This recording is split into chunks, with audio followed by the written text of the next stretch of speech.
Okay, so I'm kind of disappointed you clicked on this video because you're probably procrastinating from doing something much more important right now, but I'm just gonna go ahead and talk about what the science says about why our brains do this. So if you're anything like me, you've probably been in a position where you have this very, very important deadline coming up, and what you choose to do instead is delete old contacts for your phone or scroll Instagram for 2.5 hours and just completely avoid this thing that you know you have to do, you know no one else can do for you, and you know you're making so much more painful for yourself in the future. And we talk a lot about this thing called procrastination online. I've done it multiple times before, but I was actually thinking, what does it mean and why scientifically do our brains do this? Because it seemingly makes absolutely no sense. And so I went to the literature and I read a couple of studies on how our brains work in this way and how they are hardwired to actually procrastinate in the first place, and therefore what we can do to avoid it perhaps. So that's what I found. It was quite interesting, I'm not going to lie, and I'm just going to get straight into it right now. There's one study that highlights this, which I really, really love, in which participants were put in this very large room and they were asked to take a heavy bucket of water from one end to the other. This is all they had to do, but they could pick which bucket to use. Either one, the bucket right next to them at the end of the hall, or number two, a bucket that was already taken halfway across the hall. And although me and you sitting here might think, well, obviously run to the half of the hall and pick up the bucket, actually they found that the huge majority of participants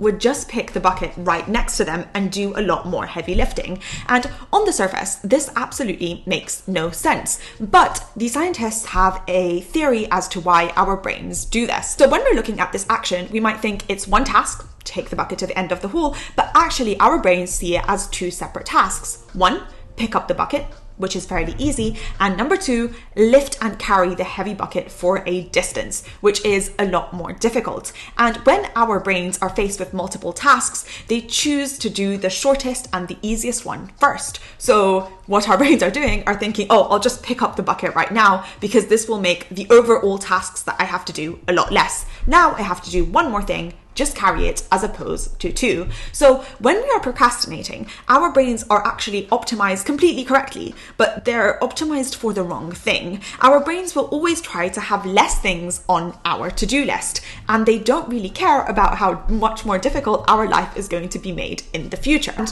when I say things on our to-do list, it's literally every single thing that our brain wants to do. It doesn't just have to be real tasks or real jobs. It can be things like, oh, I really want to browse Instagram or watch a movie or reply to a text that I blanked 3 weeks ago, which tends to be my favorite act of procrastination. Understanding that our brains are optimized to lower the amount of tasks that we have to do rather than lower the overall quantity of work that we have to do, we can use this to our advantage. The best thing to do in this case is to make our own to-do lists, physical ones or ones in our mind, as opposed to just letting our brains compute things by themselves, because as we can see, they're not really that great at doing it when it comes to procrastination and work in general. So instead of leaving those big and heavy tasks go to the bottom of the list, which our brains would naturally do, it's very important to bring those up to the top and realize, nope, this is the first big thing that I have to do. And there's a lot of theories that help with this. For example, the swallow the frog kind of